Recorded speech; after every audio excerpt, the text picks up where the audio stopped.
আল্লাহ তাআলা মুসা আলাইহিস সালামকে বললেন, মুসা তুমি যে বলছো তুমি জ্ঞানী, না তুমি জ্ঞানী না, তোমার চেয়ে বড় জ্ঞানী আছে। মুসা আলাইহিস সালাম বলে, তাই নাকি? আমার চেয়ে বড় জ্ঞানী কে? রাসূল সাল্লাল্লাহু আলাইহি ওয়াসাল্লাম বলেছিলেন, ইস আমার ভাই মুসা যদি আরেকটু ধৈর্য ধরতো তাহলে আরো কিছু অজানার তথ্য আমরা জানতে পারতাম। জানার কোনো শেষ নেই, জাননেওয়ালার উপরও জাননেওয়ালা আছে, জ্ঞানীর উপরও জ্ঞানী আছে। আপনি কিছু জেনেই মনে করবেন না আমি সব জানি। কোরআন হাদিস পড়লেই আপনি জ্ঞানী হয়ে জানেন। এটা কোরআন হাদিস পড়তে হয়, এটা ডাইজেস্ট করতে হয়, এটার উপর আমল করতে হয়। এই জ্ঞান অর্জন শেষে এরপরে আল্লাহর প্রিয় বান্দাদেরকে আল্লাহ অন্তরে ইলমের নূর দেন, ইলহাম দেন। That is the knowledge, that is the pure knowledge. আপনি হাফেজে কোরআন হয়ে ভাবেন না আপনি সব জানেন, আপনি বুখারী মুখস্থ করে ভাবেন না সব জানেন। এই সব জ্ঞান অর্জন করার পরে ইলমের নূর হাসিল হয়, সেটা আল্লাহ সবারে দেয় না। জ্ঞানেরও কিন্তু ইলমেরও একটা গরম আছে, যার ইলম আছে তার মধ্যে এই সমস্যাটা কাজ করে।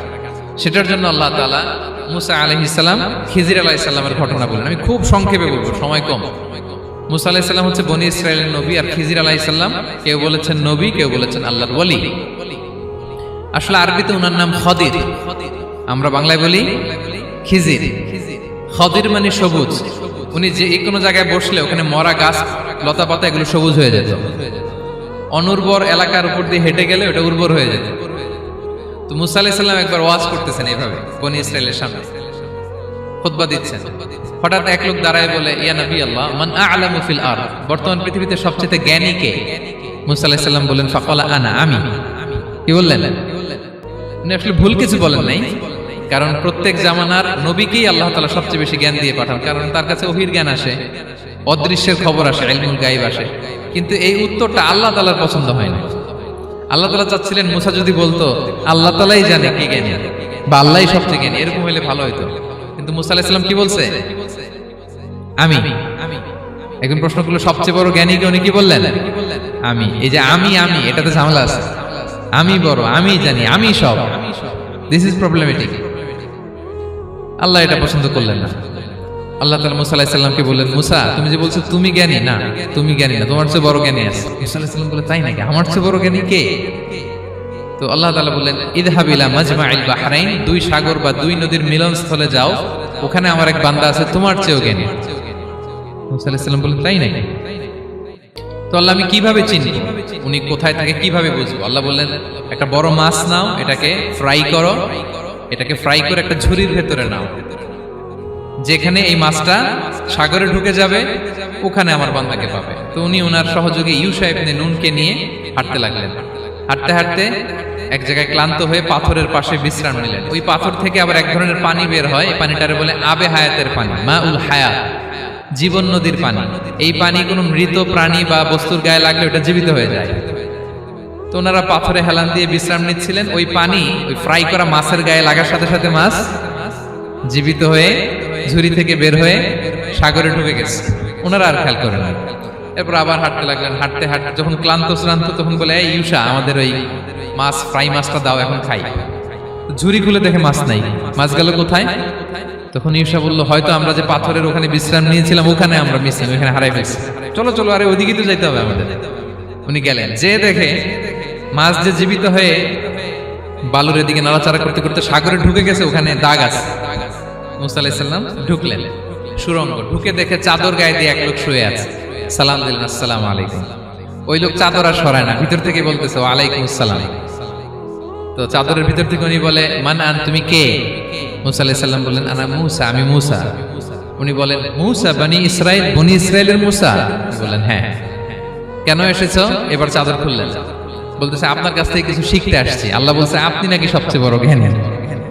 আমি ভুল করে বলে ফেলছিলাম আমি। আল্লাহ বলছেন যে আপনি নাকি জ্ঞানী। বলতেছে, না, তুমি আমার জ্ঞান নিতে পারবে না, ওই ধৈর্য শক্তি তোমার নাই।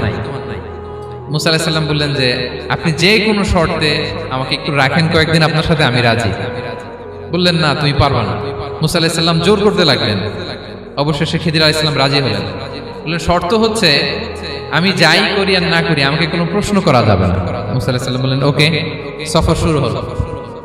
সামনে নদী, এক লোক তাদের নৌকা দিয়ে নদী পার করাই দিল।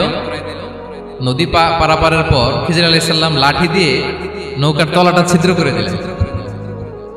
মুসা আলাইহিস সালাম বললেন, ইন্না লিল্লাহি, এটা আপনি কি করলেন? ওরা আমাদেরকে নদী পার করে দিল, আর যে ভাড়াটা আসছিল এটাও নিল না, আমাদেরকে সম্মান দেখালো, আপনি নৌকা ছিদ্র করে দিলেন। খিজির আলাইহিস সালাম বলছে, এই যে আমি বলছিলাম না তুমি ধৈর্য ধারণ করতে পারবে না, যাও তোমার রাস্তায় তুমি, আমার রাস্তায় আমি। মুসা আলাইহিস সালাম আবার ক্ষমা চাচ্ছেন যে আপনি আমার ক্ষমা করেন, আমি তো ভুলে গেছি, আর প্রশ্ন করবেন না। চলতে লাগলেন। হঠাৎ বাচ্চারা খেলতেছে, এক বাচ্চাকে ধরে হত্যা করলেন খিজির আলাইহিস সালাম। এবার তো মুসা আলাইহিস সালাম রেগে গেছে, আপনি করলেনটা কি? একটা নিষ্পাপ ফুলের মতো শিশুকে হত্যা করলেন। খিজির আলাইহিস সালাম বলে, এই যে আমি জানতাম যে তুমি ধৈর্য ধারণ করতে পারবে না, তোমার রাস্তা এক, আমার রাস্তা এক, যাও। এবার মুসা আলাইহিস সালাম করজোর করতেছে যে this is the last chance, একটা ফাইনাল চান্স দেন, একটা সুযোগ দেন, আর আমি প্রশ্ন করব, এটাই লাস্ট। বললেন ওকে ঠিক আছে। হাঁটতে হাঁটতে এক ইহুদি বসতির সামনে যে হাজির, দুজনই খুব ক্ষুধার্ত, খাবার চাইলো, এরা আবার কৃপণ, খাবার দিল না। তো খিজির আলাইহিস সালাম বললেন ঠিক আছে, খাবার যেটা দিচ্ছেন আমরা চলে যাই। যাওয়ার পথে দেখতেছে এই এলাকার একটা দেয়াল ভেঙে পড়ে যাবে। তিনি বললেন মুসা চলো এটা ঠিক করে দেই। দুইজন মিলে প্রচন্ড ক্ষুধায় এটা সেটা এনে দেয়ালটা তৈরি করতেছে। মুসা আলাইহিস সালাম তো এমনিই রাগী, পেটে আবার ক্ষুধা, আবার বলছে কিছু বলাও যাবে না। তিনি এবার আর প্রশ্ন করেন, বলতেছে ওরা এত কিপটামি করলো আর আপনি এটা করে দিলেন, আপনি তো চাইলে এটা টাকা নিতে পারতেন, পারিশ্রমিক নিতে পারতেন চাইলে। এই কথা বলার পর খিজির আলাইহিস সালাম বললেন হাদা ফিরাকু বাইনি ওয়া বাইনি, এখানেই তোমার আর আমার সেপারেশন, আর সামনে আগানো যাবে না, তোমার কোনো ধৈর্যই নেই। তো এতটুকু তোমাকে আমি বলি যে আমি একটাও আল্লাহর আদেশ ছাড়া করি নাই, আল্লাহর আদেশে আমি করেছি। কি? এক নম্বর হচ্ছে ওই যে আমাদের ভাড়া নিতে চাইলো না, আমাদেরকে পার করে দিল, নৌকাটা ছিদ্র করেছি কারণ এই এলাকায় একজন জালিম বাদশা আছে, সে নৌকা পেলেই গরিব মাঝিদের নৌকা সিজ করে নিয়ে যায়। তো এটাকে যখন তলায় ছিদ্র করে দিছি, এই রাজার লোকেরা এসে দেখবে যে এটা তলা ছিদ্র, তো পানি ঢুকতেছে, এটা নিবে না, ওরা পরে সামহাও এটা রিপেয়ার করে চালাইতে পারবে। মুসা আলাইহিস সালাম বলে সুবহানাল্লাহ, তাই তো, এটা তো আমি বুঝতে পারি নাই। আর ওই ছোট শিশুটাকে হত্যা করছি, ও অনেক বড় জালিম হবে এলাকার, তার ফিতনায় এলাকাবাসী তটস্থ থাকবে, সে তার মা বাবাকেও জাহান্নামে নেবে, এজন্য আল্লাহ তাআলা আদেশ দিয়েছেন আমাকে, আল্লাহর আদেশে আমি তাকে হত্যা করেছি। মুসা আলাইহিস সালাম বললেন তাই তো, এটা তো অনেক ভালো কাজ করছেন, তাইলে বলতেছে তাহলে ওইটা বলেন, খাবারও দিল না, এত কৃপণ, এদের দেয়াল কেন ঠিক করতে গেলেন আপনি? তখন তিনি বললেন যে আসলে এটা একটা ইয়াতিমদের ঘর ছিল, দুইটা ইয়াতিম শিশু, তাদের বাবা মা খুব ভালো ছিল, আর এই দেয়ালের নিচে আছে গুপ্তধন, এই দেয়ালটা পড়ে যাবে, এই গুপ্তধন তারা ছোট মানুষ নিতে পারবে না, এলাকাবাসী তাদেরকে বঞ্চিত করে নিয়ে যাবে। আমি দেয়াল গড়ে দিলাম যাতে করে তারা যখন প্রাপ্তবয়স্ক হয় নিজেদের সম্পদ নিজেরা বুঝে নিতে পারে। সুবহানাল্লাহ বিহামদিহি। মুসা আলাইহিস সালাম বলে তাই তো, এগুলো তো আমি বুঝতে পারি নাই। তো এই ছিল খুব সংক্ষিপ্ত পরিসরে মুসা আলাইহিস সালাম খিজির আলাইহিস সালামের ঘটনা। তো রাসূল সাল্লাল্লাহু আলাইহি ওয়াসাল্লাম বুখারীতে একটা চমৎকার কথা বলেছেন, তিনি বলেছিলেন ওয়াদিদনা আন্না মুসা সাবার হাত্তা ইউকাসসা আলাইনা মিন আমরিহি। রাসূল সাল্লাল্লাহু আলাইহি ওয়াসাল্লাম বলেছিলেন ইস আমার ভাই মুসা যদি আরেকটু ধৈর্য ধরতো তাহলে আরো কিছু অজানা তথ্য আমরা জানতে পারতাম। এখান থেকে, এই ঘটনা থেকে আমরা কি শিখলাম? প্রথম যেটা আমরা শিখলাম, জ্ঞান নিয়ে বড়াই করতে নেই, ঠিক কিনা? জানার কোনো শেষ নেই, জাননেওয়ালার উপরও জাননেওয়ালা আছে, জ্ঞানীর উপরও জ্ঞানী আছে। আপনি কিছু জেনেই মনে করবেন না আমি সব জানি, আপনার চাইতেও বেশি জ্ঞানী অনেকে আছে। অনেক সময় বক্তার চাইতেও শ্রোতারা অনেক জ্ঞানী। হয়তো এখানে এমন অনেক জ্ঞানী লোক আছে যার ধারে কাছেও আমরা কেউ নেই, হতে পারে। সো আমি সব জানি, এটা ভুল, এটা শয়তান বলে। এটা কে বলে?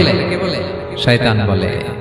আবু নাওয়াস একটা কবিতা লিখেছেন, ওয়াকুল লিমান ইয়াদঈ ফিল ইলমি ফালসাফাতান হাবাসতা শাইআন ওয়া গাবাত আনকা আশিয়াউ। কেউ যদি বলে আমি সব জানি, তুমি তাকে বৃদ্ধাঙ্গুলি দেখিয়ে বলো আপনি কিছুই জানেন না, আপনি অল্প কিছু জেনেছেন, জানার এখনো অনেক বাকি। তাহলে মুসা আলাইহিস সালামের এই ঘটনা জিজ্ঞেস করা হলো কে জ্ঞানী, উনি বললেন আমি জ্ঞানী। এরকম কি আমরা কখনো বলবো? না। সবচাইতে বড় জ্ঞানী কে? ওয়া ফাওকা কুল্লি যী ইলমিন আলিম।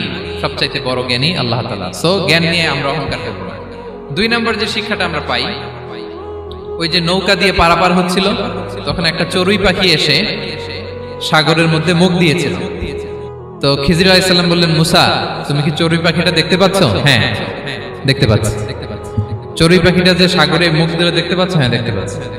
তখন খিজির আলাইহিস সালাম বললেন চড়ুই পাখিটা সাগরে মুখ দিয়ে পানি খাওয়ার পরে চড়ুই পাখির ঠোঁটে বা চঞ্চুতে যতটুকু পানি লেগে আছে, এই পানিটা হচ্ছে তোমার, আমার এবং মহাবিশ্বের আমাদের সকলের জ্ঞান। আর এই মহাসাগরের সকল পানি হচ্ছে আল্লাহ তাআলার জ্ঞান। আল্লাহ তাআলা বলেছেন ওমা উতিতু মিনাল ইলমি ইল্লা কালিলা। আমি তোমাদেরকে একেবারে অল্প জ্ঞান দিয়েছি, একেবারে অল্প। এই রহস্যে ঘেরা এই মহাবিশ্বের অনেক কিছু আমাদের অজানা প্রিয় ভাইরা, আমরা অনেক কিছু জানি না, আমাদের এই লিমিটেড নলেজে এগুলো ধরে না, তারপর আমরা জ্ঞানের বড়াই করি। আপনারা উপমাটা বুঝতে পারছেন? একটা নৌকা থেকে চড়ুই পাখি ঠোঁট দিয়ে পানি খাচ্ছে, পানি খাওয়ার পরে স্বভাবতই চড়ুই পাখির ঠোঁটে একটু পানি তো লাগবে।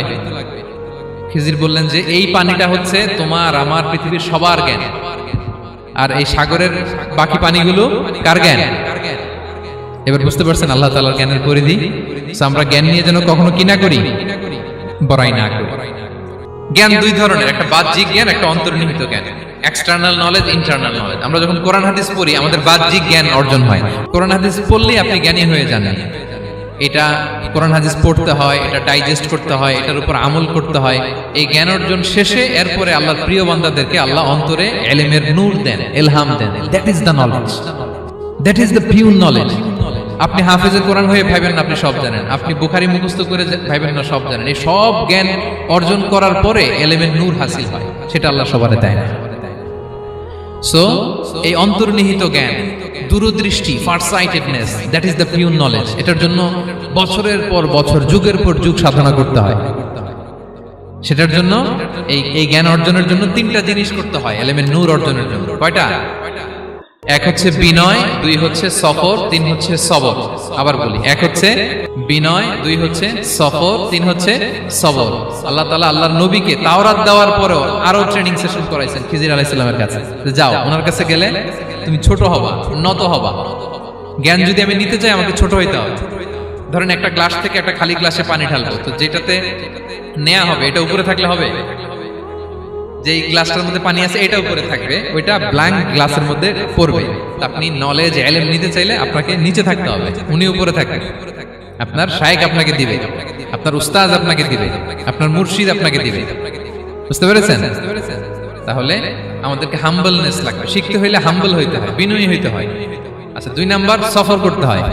এটা আল্লাহ মুসা আলাইহিস সালামকে দিয়ে করাইছেন, যাও পিছে পিছে উস্তাদের পিছে পিছে ঘুরো।